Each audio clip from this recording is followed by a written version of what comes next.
everybody, it's your big sister from the same mister, Kourtney with a K. We are so glad that you have tuned in to the Real Women Talk Show with a new perspective, KidzShine. You are watching KidzShine. We are so excited that you have decided to spend a little bit of time with us, and we have an amazing show prepared for you.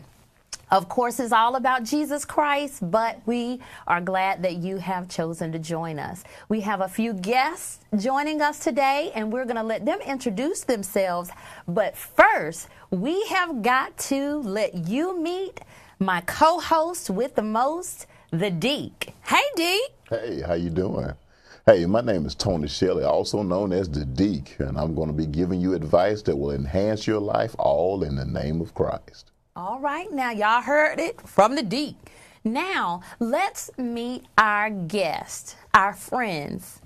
Hey, Miss Kourtney, my name is Garrett Bell. Hi, Thank you for Garrett. having me today. It's a pleasure being on this show with y'all, getting to share my experience and listen to y'all's experiences and have y'all's opinions on everything.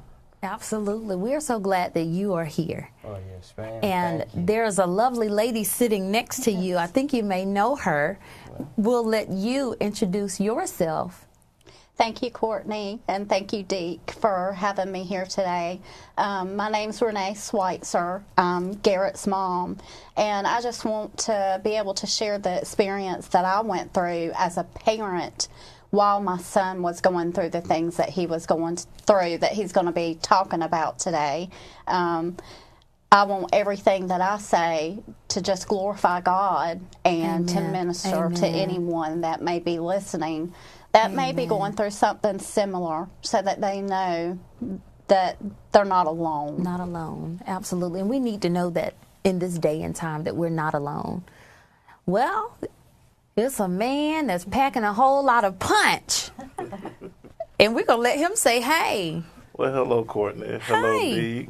It's a blessing to be here. I am Pastor Robert Knight, and I'm just excited about what's getting ready to transpire, and it's just a blessing to be on this panel with these great guests. Amen. Well, wonderful. We are so glad that you all are here. This is going to be a great day, and we're going to help a whole lot of people. I just want to tell you guys, the name of our show today is The Redemption of the Prodigal Son. And I think that is a fitting topic for us today, and you'll see why if you just stay tuned. I don't know if you all are familiar with the story of the prodigal son, and it's found in Luke chapter 15, and it talks about this young man, and his father was rich. Now, isn't that good? We want a rich daddy. You know, we got a rich daddy. Y'all know. And he asked his dad, he said, Daddy, I don't want to wait till you die. I want my money now. I want my inheritance now. And the father was so gracious, he gave him his inheritance. Not only did he give him his inheritance, he also gave it to the big brother as well. And he went off and lived a lavish life and found himself in a pit. And while in this pit, he remembered that even his father's servants were living much better than he was. So he decided to go back home, and in that he found grace. He found grace with his father. So we want to talk about that a little bit. Deac, do you want to talk about the prodigal son? Oh man, the prodigal son is one of my favorite passages in the Bible, great parable. There's so many different ways to look at the prodigal son. It starts off and the young son says, Father, give me the portion of goods that belong to me. And if, when you look at that passage, you notice that there's something going on there. You know, there's some kind of issue with the dad and with the son there. Obviously, they'd had some falling out, you know, for the son to want to leave such a high place. Wow. And then I just want to go out and do my thing, you know. And sometimes that's what happens with young people. Young people say, hey, let me experience my life. Let me do what I want to do. Let me make my own mistakes. And so, you know, the father obliged him, you know. Obviously, they had some, you know, some ins and outs, and And he just said, you know what, you go ahead. And, but one thing I heard from an old man a long time ago, I'll be here when you get back. All right. And so that's how the story goes. And so the young son goes out and experiences life. It could be someone here, in Macon, Georgia, some small town, and says, you know what, I want to get out of this little small town. I want to go to Atlanta. I want to go to a big city and see what goes on. But one thing we know about those big cities have some pitfalls. There's some things that those country folks just ain't used to in those big cities. They got some alleys and some one-way streets and a lot of things that you just don't have in those little small towns. Yeah. And so as the story goes, the young man fell off his luck. He lost everything that he had. And when he lost everything that he had, he ended up in the pig pen, ended up in the pig pen and eating slop. And the thing about it, he got jealous of the pigs. Wow. Imagine that, you feeding slop to the hogs and everything, and you looking at like, oh, no, wait a minute, I think I can get that piece right there, look pretty good. Right. But then all of a sudden, guess what? He came to himself. And he thought about his father. That's good. All right. He came to himself. Yeah, came to his father. Now, we'll be remiss if we didn't let the good pastor just talk on this for a minute. All right, because I'm going to get rolling. But I just want to elaborate on something that the Deac said. Sometimes we'll think, okay, I'm ready. I'm ready for this. And he was ready. He said, I'm ready for the inheritance. And then he went out and he experienced life. And then sometimes we realize it's not what we thought it would be. Right. And I'm not quite ready. And see, there's an appointed time for everything, but he wanted to make that now. He wanted his inheritance in the now. And then he ended up, because sometimes if you're not matured enough, That's right. you can't handle certain things. That's right. And because he was not mature enough, he went through the inheritance. He ended up losing everything, and then I believe some pride got in there because he could have went home when he lost everything, but he tried to tough it out. And like you said, he ended up in the pig pen, and he ended up eating slop. And it was something that you said, he came to himself. And then I guess you realize, what am I doing? What did I allow to happen to me? Where did I lose my focus? So he came back to himself. He said, I'm going back home. And that's how it is sometimes. We find ourselves trying to do things the way that we want to do them instead of the way that God has designed for us to do it. And then we end up having to come back to the Father and ask for forgiveness and come back home because we tried to do it our way, but it never works out when you try to do it how you want to do it. That's right. We need to be led by a higher power, that's Jesus Christ, to lead us in the right direction. We just don't know.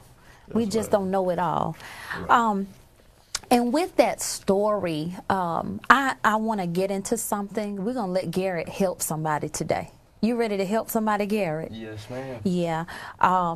Garrett had some experiences that some young people, some older people are currently going through. He has been in a pit, just like that prodigal son. I have been in a pit, just like that prodigal son. And many of you have also been in pits, just like that prodigal son. And we are speaking on the redemption of the prodigal son. But first, there's a song that says, started from the bottom, now we're here. So what we're going to do is talk about that bottom of the pit and how you get to the bottom. But we're going to climb out of that thing before the end of this show. So, Garrett, tell the viewers about the experience that you had, and what we're talking about is drug addiction on this show. So if you have children who you don't feel are ready to hear this conversation or this topic, you may want to excuse them until they are ready, like the pastor said, when you're mature enough to handle it. So we're going to get into some topics that you may or may not want your children to hear right now, because we're going to go in, and it may be a little heavy, but believe me, at the end of this thing, we are coming out. So Garrett, just tell them how or what are the circumstances surrounding your first experience with drugs? Well, when you talk about a pit, I was in such a pit that I couldn't get out of it. Wow. There was no way I could escape it, and I brought it all upon myself. When I was about 12 years old, I started hanging out with some older kids, older crowd. They were about 17, 18 years old. I just wanted to show them that I could be just as cool as they are. Wow. Well, started off smoking cigarettes, drinking beer. Then it moved on to pain medication, marijuana, and I was heavily using alcohol and marijuana throughout my high school period. I was still hanging out with the older kids, didn't hang out with kids my age, but the thing was, I chose that life. I came from a wealthy family. You know, I never had to want for anything, to need for anything, but in my heart was in the streets. We're talking to the prodigal son right now. Yeah. My heart was in the streets, so a lot of the things I brought upon myself. After I graduated high school, I got into some trouble. I received a sentence of 12 years to serve in the Georgia State Penitentiary system. Did 5 months in jail. The judge and the DA were lenient. They told me I only had to do 5 months in jail and the remainder on probation. Well, while I was in jail, I met some really worse people, and moved on to hardcore drugs. I was doing methamphetamine. Then it got to a point where I was doing heroin, and you know, back when I was in high school, I always told myself I would never stoop that low to do that kind of drug. Then I started doing that drug.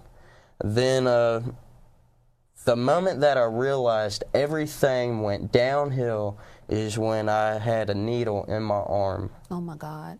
And I said the same thing. Like, I told myself I wouldn't do this, but there it was. And there it was. And I went to prison shortly after that, violated my probation, tried to kill myself. I was at such a low point in time. I didn't want to live anymore. I felt like I was defeated. Wow. And I would never be able to make a comeback from all the things I went through. I had good opportunities. I was trying to go into the Army. I kept the wrong crowd, got in trouble. And one thing I do want to say is the Georgia prison system does not discriminate. They don't care if you're wealthy. They don't care age, sex, talk to somebody, race. yes. You know, it doesn't matter. They don't discriminate. If you mess up, you mess up big time. Wow. And see, when I was in school, we had this DARE program. And really, I feel like it was really one-sided because you only heard one side, and that was the cops' side. Right. But I never heard anybody that actually experienced what them four walls were like. And if I could do one thing and save somebody from having to spend the pain, the misery, and the time that I had to do, I feel like I would accomplish something in life. Wow. You know, we had the DARE program also, and if you're not familiar with DARE, it stands for Drug Abuse Resistance Education. And with that program, the police officers or cops, they'll come in and they will talk about don't do drugs, say no to drugs, say no to drugs. And Garrett, I actually was a dare stepper. Can you believe that? I have absolutely no rhythm, but I was a dare stepper. And we had our black shirts on, and the Deac is over here laughing at me because he knows my rhythm is a little off. But that's all right. That's all right. And we had our shirts, and they said dare on them. And one thing I did gain in that was a respect for law enforcement. So it has the positive effect that, you know, you get to, it holds you accountable. The DARE program holds you accountable, and you do get to meet law enforcement officers, and you have to sign a pledge. Do you remember that? Mm-hmm. We had to sign a pledge at the end of the program saying that we would not do drugs. But let me tell you something. When you get in a situation, you don't remember that. You know, peer pressure is real. Peer pressure is very present, and years went by, years have gone by. You know, you go through the program and then it doesn't come back up again. You don't have that pledge card and you're not remembering that, and we're not knocking the program. So please understand that we are not knocking that program. That program is absolutely fantastic. It was good for me. However, it may or may not stay with everybody. When you get into a low place, Garrett spoke to a point and he said, I only heard one side and I needed to hear another perspective. And I can't recall whether we did or not, but you do need to hear from people like Garrett. Mm-hmm. Garrett is actually telling you his story. He's telling you, I was there. I was addicted to drugs and now I'm free. But you do get to into situations sometimes where it's hard to get out of. You want to be cool, you know. And for him to say, I was 12 years old and I wanted to get in with these young guys because I thought they were cool. Listen, parents, let me tell you something. We sometimes wait too late. We wait too late a lot of times to talk to our children about things. I know I had a conversation with my parents about some things. Well, I was already doing those things. And we think that, you know, our children are just amazing and they're perfect and they're innocent and they won't do this and they won't do that. But when they're not around us, they're being influenced in other ways by other people who have strongholds on them and more influence than we do, because sometimes they look at parents and you're an old fogey and you know you don't know what you're talking about, but they don't understand those experiences that we have also had to go through. And speaking of parents, we have Miss Renee Switzer here, who is Garrett's mother. What in the world were you going through? What were you thinking? Tell us, speak from your heart and just tell us about of how you felt to see your child in this situation.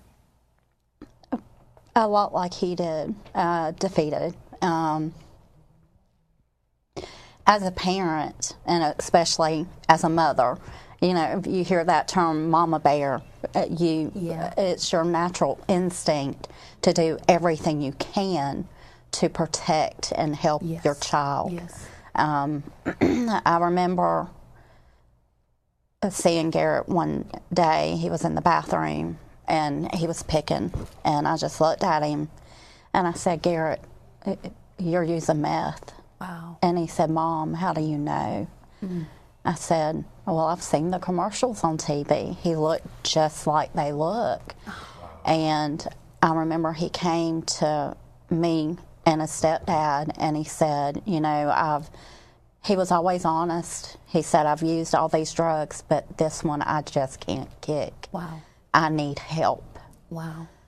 And this is the part where, as a parent, you start feeling very, very alone.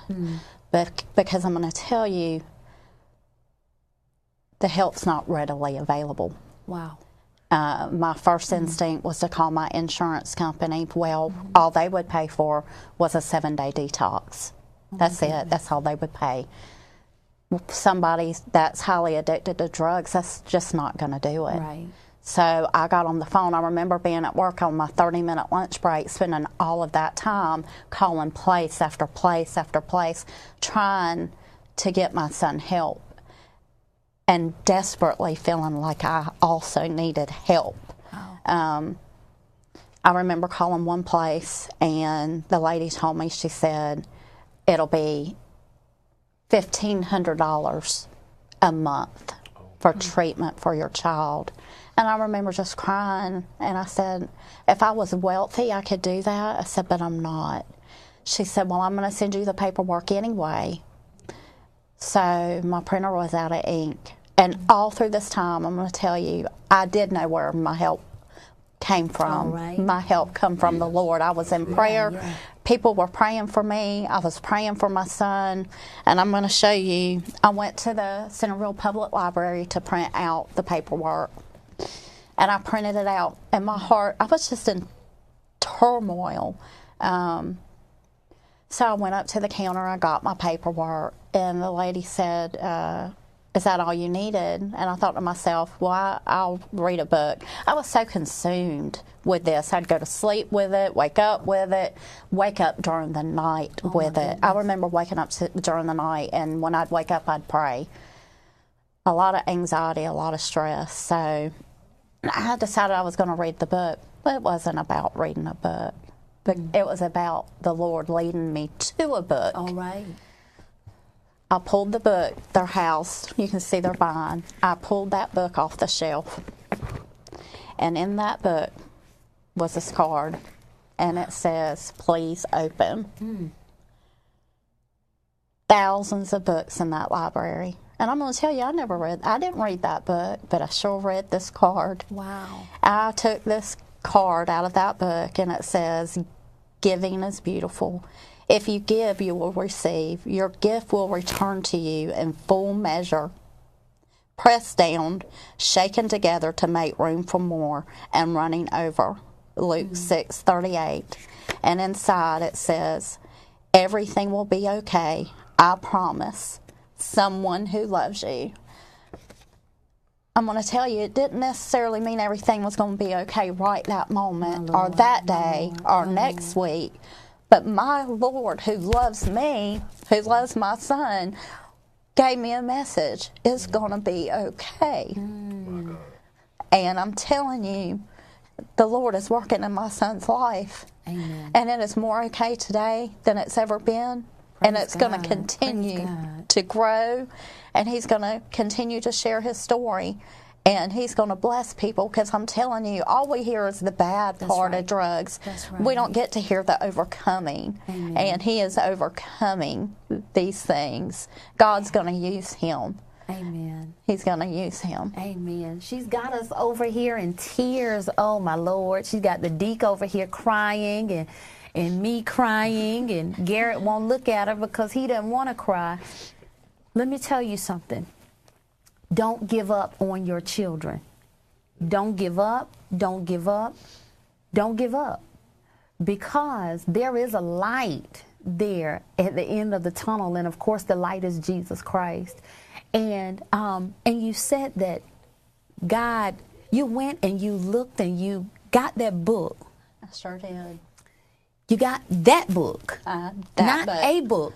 You got that book. Mm-hmm. And listen, God is amazing. God is so amazing. He loves us that much. He loves us that much that he sent her to that book for that appointed time on that day, because she needed it in that moment. And he's just a real God. He's a present God. He's an amazing God, that he loves us, because you said that you felt defeated. I sure did, and I'm going to tell you over and over and over again. And that's one thing I want to say to people at home. I grew up in the church, but I didn't have the relationship. I thought it was all about just reading my Bible and going to church on Sunday morning and Sunday night. But the relationship, seeing the Lord as my Father and being able to go to him for comfort, it took this to take me to him and develop that relationship with him. So don't think you have to know every scripture in the Bible. You don't even have to crack that Bible open. All you got to say is, Lord, help me. Amen. I saw my prayers answered over and over again. And I know a lot of people sometimes feel like is God really listening to me? I'm going to tell you another thing I experienced, because I want to share these things. I want people to realize how real the Lord is, and he hears you. Yes, he does. He was in Hapsey County Detention Center, and I would go see him there. Because of his drug addiction, he committed a crime and ended up in jail. So I would go see him, and anybody that's ever been to Hapsey County Detention Center knows you park your car and you walk the slum walk. I felt like it was the walk of shame. Wow. When your child's in jail, there's a lot of shame. You feel ashamed. What did I do? Lord have mercy. So he his public defender. He had violated probation. They wanted me to find him inpatient drug treatment. I couldn't find it for him. He either wasn't old enough, was too old. I just couldn't find the help that he needed. So he asked, well, can I serve a year in prison? He was getting very impatient until they actually sent him, and they call it camps, to a camp. His time didn't start. So he didn't have an end date. During this time, I was reading my Bible daily because that's where my comfort was. Yes. I had to find comfort. I had to find something that would help me get through this. So when you say appointed time, when the Lord knows what you need at that moment, That's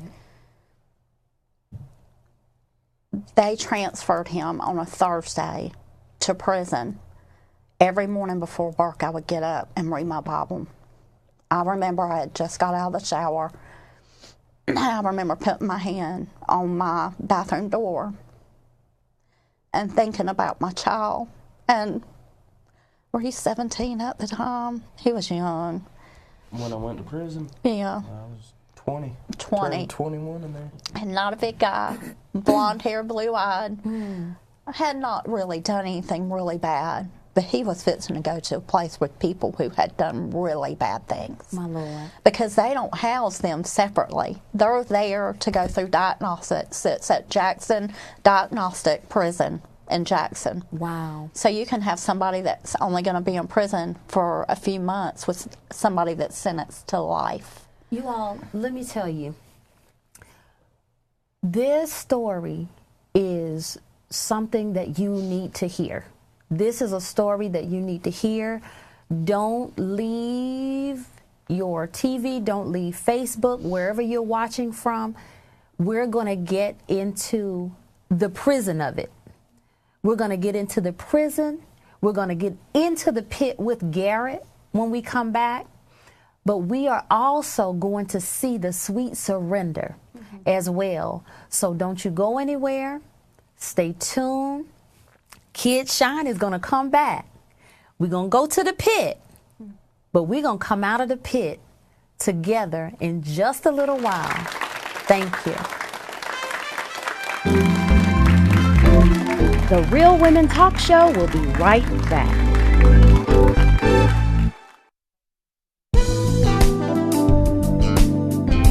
For more information on today's show or the Real Women panel, follow us on Facebook, Twitter, Instagram, or YouTube at Queen Esther Networks. If you have a prayer request or topic that you would like for us to discuss, visit our website at queenestherconnectionsnetworks.com or call 888-604-4711.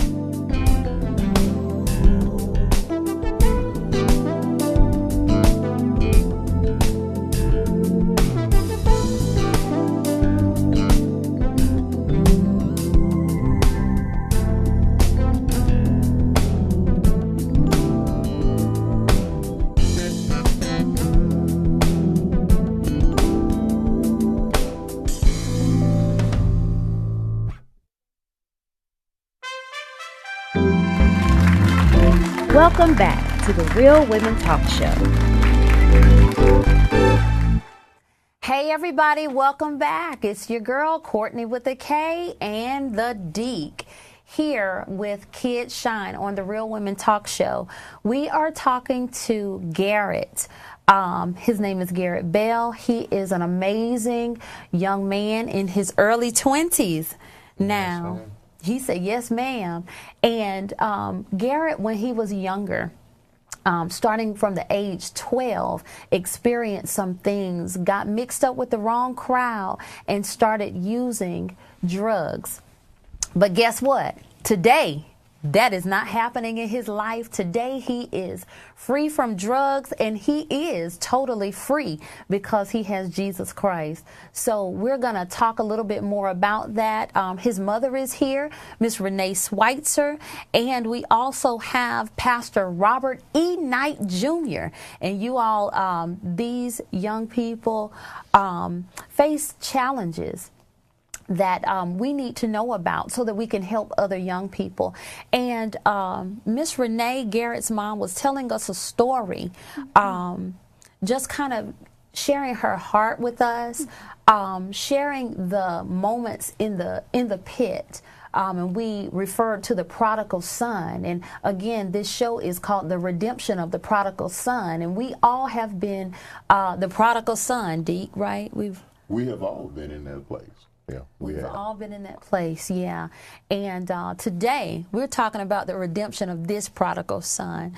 And Miss Renee, we'll just let you share a little bit more. I'm talking about answered prayer. Amen. Don't ever stop praying for your children. And Amen. like you said earlier, sometimes we wait too long.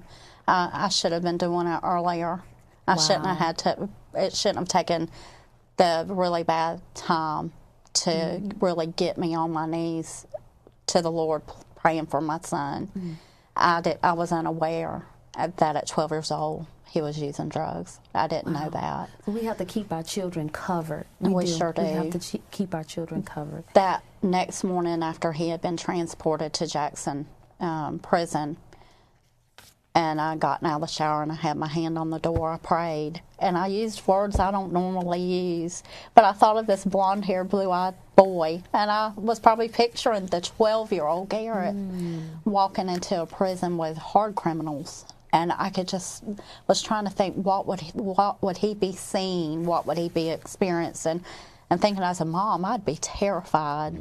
So I prayed, Lord, be there with my son. Lord, comfort my son. My Lord, my Lord. I opened my Bible. It was the scripture that I was to read that day. And I believe he was frustrated they hadn't moved him yet. God moved him when he knew I would read this scripture. I believe that with all of my heart. I prayed that prayer, and this is what I read. Praise be to the God and Father of our Lord Jesus Christ, the Father of compassion and the God of all comfort. My Lord. Wow. He's so good. He's so good. He loves us that much. And you see, it didn't take him long. It didn't take him long to answer her prayer. Now, Garrett asked to go to prison because this is right. Am I telling this correctly? It was, I was not able to get into a rehab, so I was having to go back to court, and I had already been in jail for about 4 or 5 months now. And the district attorney came at me with RSAT, which is residential substance abuse and treatment. That's a 10-month program, but the time you've done in the county jail doesn't count for anything. It's about a 3 to 4 month wait to get into RSAT. And if you have any mistakes while you're at RSAT, you'll get sent back to your county jail, go back before the judge, and the judge can then sentence you to whatever the judge wants to sentence you to. So I did not want to go to prison, but the way I saw it, there was no escaping me doing time. The prosecutor wanted me to do time.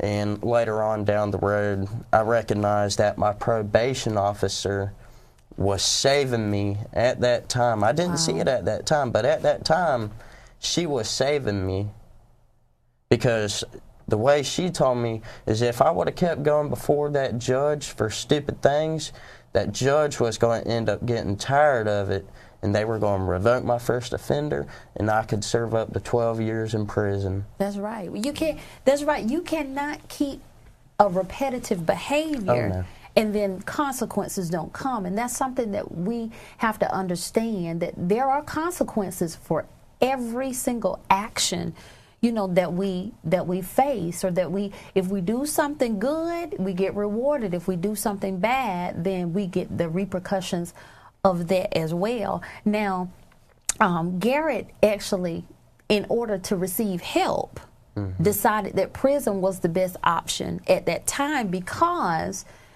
he could not get into a drug treatment center, inpatient, as your mom spoke of earlier. And let me ask you this, Pastor Knight, do you know anybody that wants to go to prison, that's the option for them? Because I know that you used to work in a prison. Is that right? Yes, ma'am. Yes, ma'am. I mean, that says a lot, and that shows that he had a sincere desire to be delivered. And working in the prison system, there were so many young people that would come in, and, you know, my heart really went out to them, and I could relate to them. I could relate to Garrett. I grew up in a middle-class home, and decided I wanted to hang out in the streets as well. Got out there. You know, I went through the Deac program. Yeah. Got out there and wanted to be cool because, you know, Dr. Dre, The Chronic had came out. Snoop Dogg and all that stuff came out. So I wanted to be cool. So here I am, you know, trying to smoke Chronic just like them. Oh my gosh. You know, and you don't think about the dare. You're just trying to be cool. You're trying to fit in. That's right. And you know, started smoking marijuana and drinking heavily and getting into trouble that I really didn't have no business getting into because I wasn't raised like that. You know, I grew up in a good home. Mom and dad was there, but it was just the pressure of being in school. So then, and I just want to say this, I remember having a teacher telling me that, you know, by the time you reach 25, you're either going to be dead or in jail. Wow. And then by the time I reached 25, I'm a correctional officer. I'm saved. I had given my life to the Hallelujah. Lord. So all those things that I went through and the struggles I went through, it helped me to be able to use that to be a good influence on these young men as they came in. And I was able to treat them in a different light. Because some of them, like you said, they were treated, you know, poorly, you know, just disrespected or whatever. But I came in with that positive attitude. Because some of them just got off track and got with the wrong crowd. That doesn't mean that they're animals or they're terrible people. So I came in, and because of the perspective that I had, I was able to, you know, approach them in a more positive light. That's good. That's good. Yeah. And you said something. He wanted to be delivered. Right. That he had a heart for change. And sometimes that's where you've got to go to the low place to come up. And so we're just happy you're here. Do you want to share something? Yes, there's several key points that's been brought up. Ms. Switzer brought up a very interesting point, and is that your relationship with your church is not going to save you. It's your relationship with God. Oh, right. That's good. And I think that's what a lot of people have missed. They think that, oh man, I've got to serve my church. I've got to serve the people at the church. I've got to, you know, just be at church, you know. But no, it is not church, it's God. Amen. You know, we can't worship that building, all right? That's just a place. We are the church. That's right, we are the church. Amen. And then as for Garrett, I was looking at, a lot of times we think rebellion will give us freedom, and then that freedom will lead to happiness. Right. And that usually doesn't work out. You know, we want to rebel against, you know, whether it's someone in authority, we want to rebel against our parents, or we want to rebel against, you know, just anything that I'm supposed to do. Right. And then when we rebel, okay, we'll have this freedom. I guess what I can do what I want. And life is not like that. That's right. You just can't do what you want, you know. And then when you realize that that's not going to make me happy at all. Only the love of God will make you happy. That's good. I mean, you said something with that rebellion. I remember Mom and Dad, they'll give us a curfew. Y'all know about curfew. Yes. And that curfew actually was to protect, because they knew that things happen the later it gets, and there are some things that they cannot shield you from or protect you from. Your teachers in the schools, they are protecting you. When they tell you to do something or not to do something, they're protecting your mind as they're teaching you to prepare you for the world. And we just want to, what they say, buck authority. You know, we don't want to adhere to what it is that authority is saying, and then we get into these low places, and then we want to go back, because I think I was about 23 years old when I realized, wow, my parents were right the whole time. You know, they knew what they were talking about, but I had done some things, and Garrett, I know what you're talking about. I've done some things in my life that I'll be transparent about when the time arises. You know, today is your day. Today is your day to help somebody and to share. And what we hope will happen, and we'll get back into our talk in a second, but what we want to happen and what we hope will happen is that people like Garrett can go out into the world and just speak to young people, just to give them a backstory on their life. You know, he's young, but he already has lived some parts of his life that that even I may not have lived, you know, and he wants to shield your children. He wants to shield you from some of the things and places that he has gone. So hopefully we can do that. Allow him to come and share, allow people who have been in situations like him to come and share. You know, places like the Boys and Girls Club, we try to not talk about things like drug addiction. We try not to talk about things like sex, but people, these are things that are real. This is stuff that's happening. You know, if you don't talk about sex, guess what? STDs, sexually transmitted diseases, and then it's too late. You know, HIV, AIDS, then it's too late. Like Miss Renee said earlier, sometimes we wait too late. You know, you're not understanding that a covering is needed in the now. A covering is needed before something happens. You want to get them before they need a spanking. You know, tell me and help me now so I don't have to get a whipping, you know, because what you don't want is the world to spank your behind. You know, you don't want a worldly spanking. You know, I'd rather get one from mama and daddy, even though mama was kind of rough. But, you know, once you get out there in the world, that world, you know, they'll show you some things that you may or may not be ready for. But Garrett, tell us about walk us through your daily life or your daily experiences as you were in that pit, maybe for about a minute. I'd wake up, I'd have hardback books, I'd make a vest out of it. That way, if anybody were to stab me, they wouldn't puncture any vital organs. I'd wear a towel around my neck because they were taking shaving blades. They'd pop the razor out of it, put it in a bar of soap, and they'd walk up behind people and cut their throats. I've seen people die. I've heard grown men scream like it sounded like a girl while they were getting raped. Wow. There's a code in prison is Lord have mercy. You may see it, but you don't see it, and you may hear it, but you don't hear it, which means don't get involved in business that's not any of your own. And there's been a lot of times I've been in a couple car wrecks where I didn't know how I walked away, where the sheriff deputy was telling everybody in the vehicle, oh, y'all should have been dead. We should have been taking you to the morgue. I've had a couple life and death experiences, and I told myself when I was in prison having to put those books on to make a vest that, God, if you get me through this one, just get me through one more day.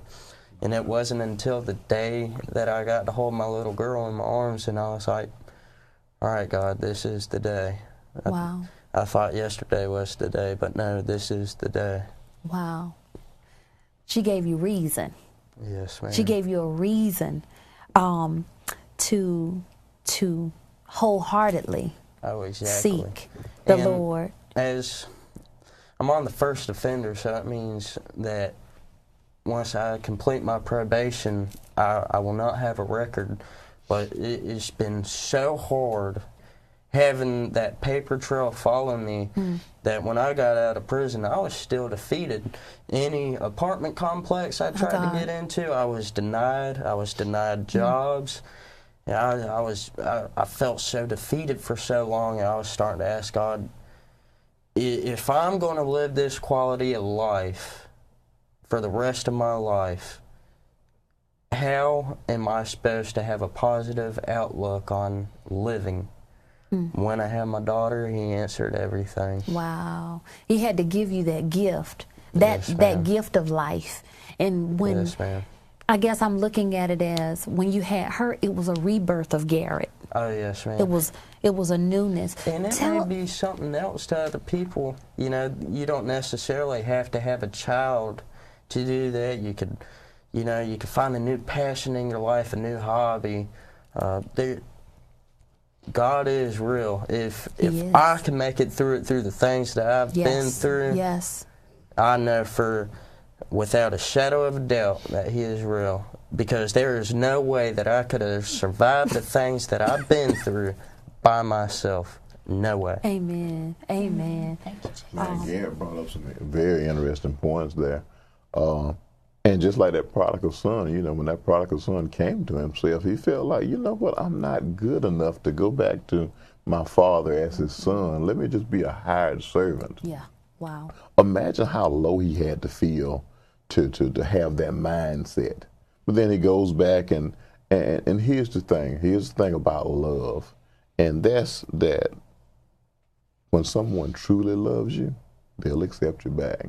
Amen. They'll accept you back. And so when the father saw the son, he went, he hugged him, kissed him, and he had a big celebration because he says, my son was dead, but now he is alive. Yeah. So that's just awesome. That's good. And he said something. The Deac said something just then. He said the father ran to him and he kissed him and he loved him. You know, they didn't have to talk about it. It didn't have to be a conversation. He didn't have to remind him of the things that he had done. He didn't say any of that. Now, it was somebody in the background, that brother, his older brother, in the background saying, well, Daddy, you remember he did this, and you remember he was addicted to drugs, and he went out and stole this, and he did that. But listen, the Father, our Father, will accept you. It doesn't matter what you've done. Just like the prodigal son's father, he accepts us. He doesn't ask any questions as long as we surrender. In that moment that you decide to surrender and give it all back to him, he'll take it and he will give you the love that you may not feel that you deserve. But that's just how good God is. Garrett, there was a story that you and I talked about, and it was a story about a cross. It was about a crochet cross. You remember that? Oh, would it happen to be the one that she's wearing? Is that the one from your grandfather? Oh, no. I have it in my wallet.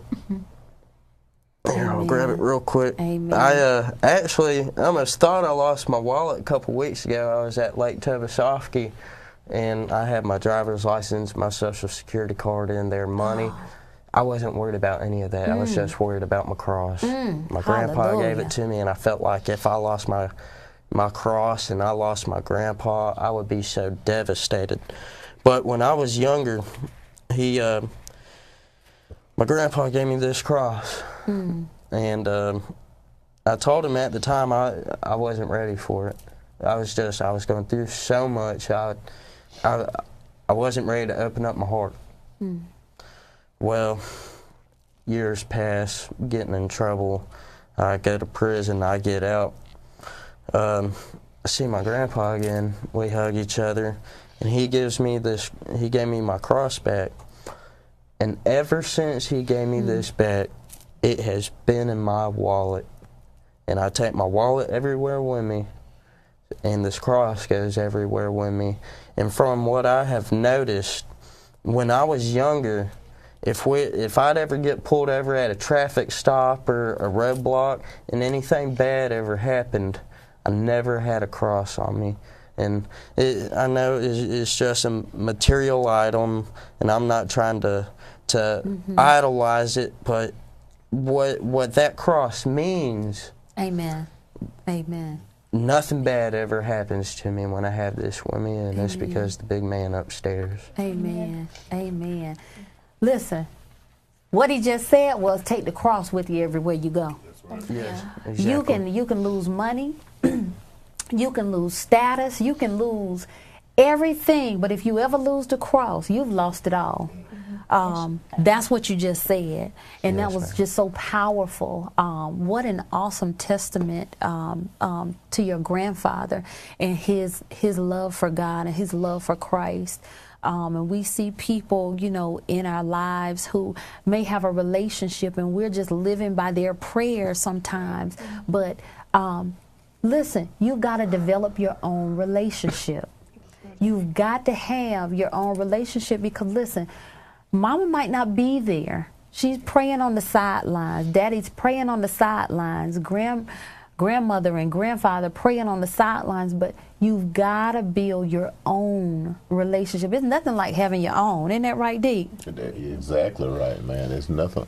You don't want to lose the love of God. I can lose a lot of things, but not the love of God, because that's what protects me. That's what provides for me. That's what gives me who I am. Amen. Pastor Knight, I know you see redemption so much with the word going forward. Just tell me, what are you thinking right now? What's going on in that Holy Ghost mind? I mean, it's just awesome. Garrett has such a testimony, and it's a testament to the generation. That God, no matter what you're in, no matter what you're going through, God can pull you out of that pit, and He can save your life. He can save you. He can redeem you, and it's just your testimony is just so powerful. As I said earlier, I can relate to some of the things you went through, but it's just so awesome to see that here you are now. You're not a product of what you used to be, and everything that you went through, you're no longer walking in that. You are a new person, a new creature, and that's what God comes to do. He comes to make us a new creature. Amen. When I got out of prison, I always told myself, I don't want to be another statistic or another number. I want to be myself, and I've met people that have been in and out of prison 5 different times. Wow. You know, the recidivism rate, sadly, is still high. You know, we got a lot of former offenders that are struggling out there in life, and it's the only thing they can do to survive, and is what it's they hard. Used to do. Yeah, sometimes it is hard getting a job when you're labeled a felon, and they have to do what they have to do to survive, and that's the sad thing. But for all the parents out there, don't ever give up hope in your children, because you got to be their rock, their comfort, the place where somebody feels secure. Amen. You know, I talked to was it probation officer? Yes, ma'am. Mr. Ford. Oh, you did? I did. Oh, and I love him. let me tell you all something, because I had to do background. I had to find out some stuff. And, you know, he told me wonderful things about you. He just, oh, my gosh. And I asked him a question. I said, what is the one thing that you would say to people? And he said what you just said. Don't give up on your child. Don't give up on people just because they found themselves in a dark place, because a lot of times we forget that we've been in a dark place. And if you've never been in a dark place, believe me, you will be at some point in your life. So you can't judge people based on what they've done, where they've been, and because you never know. You know, you can't say that you won't do something. We try not to, but you don't know where you'll find yourself. So what he said to me was, surround yourself with positive people. And if you see a need where somebody is down and somebody is low and they're just coming out of that pit, you need to be positive, and give them hope. There is a hope that is needed, because when you don't have any hope, you do things. You resort, like you said, a lot of people resort back to what's familiar. They resort back to those things, a life of crime, using drugs again. You've been clean, but then, I didn't feel anything, when I stuck that needle in my arm, or, I didn't feel anything when I snorted that cocaine or what have you. And then they resort back to that, because everybody, nobody wants to feel sad and be in pain. But let me tell you something. That's not the answer. Suicide is not the answer. We talked about, at one point, you thought about suicide. Let me tell you all something. It is never that bad. It's never that bad. Look at this young man sitting right here. He is a true testament that it is never that bad. It doesn't matter how low you go. You can come out. If you're at the bottom, where else can you go? Up. If you're at your lowest place, you can only go up. When you get to the bottom of the mountain, guess what? Well, you can go sideways, but guess what? Up, up, up. So don't give up on yourself. Don't give up on people who are going through situations. Don't ever do that. Don't ever feel like you need to take your life, or if there is somebody who that they're in a dark place, in a sad place, be a friend to them. Be a comfort to them. We talked about comfort. It's nothing like the comfort of the Lord. Share Jesus Christ. If you're not sharing Jesus Christ, what are you doing with your life? You got to share Christ. There is no better gift that you can give somebody than the gift of Jesus Christ. We have had a really good discussion on today. This has been absolutely phenomenal. You can be free. Life is nothing without Jesus Christ. If you are suffering from any type of addiction, whether it be drugs or any other type of addiction, there is help available to you. There are hotlines that you can go to. There is help locally that you can go to. If you don't know where to go, listen, find a church. Tell somebody at a church, I need some help, and they will, I'm sure, do their best to find some help for you. We just want to say thank you to our guest, and my co-host and I, we want to say thank you, the Deac. You'll get to see him again, because he's the man with the plan. And we want to say thank you to Garrett. We want to say thank you to Miss Renee. We want to say thank you to Pastor Knight, who has a book that's going to be coming out. And it is called Single and Saved: Church, Love, Sex, and Purpose from a Single Male Perspective. And I know that's going to be good. But listen, y'all, stay tuned. KidzShine will be coming back the next time we air. Don't ever leave us. We love you. If you have a prayer request or topic that you would like for us to discuss, visit our website at QueenEstherConnectionsNetworks.com or call 888-604-4711.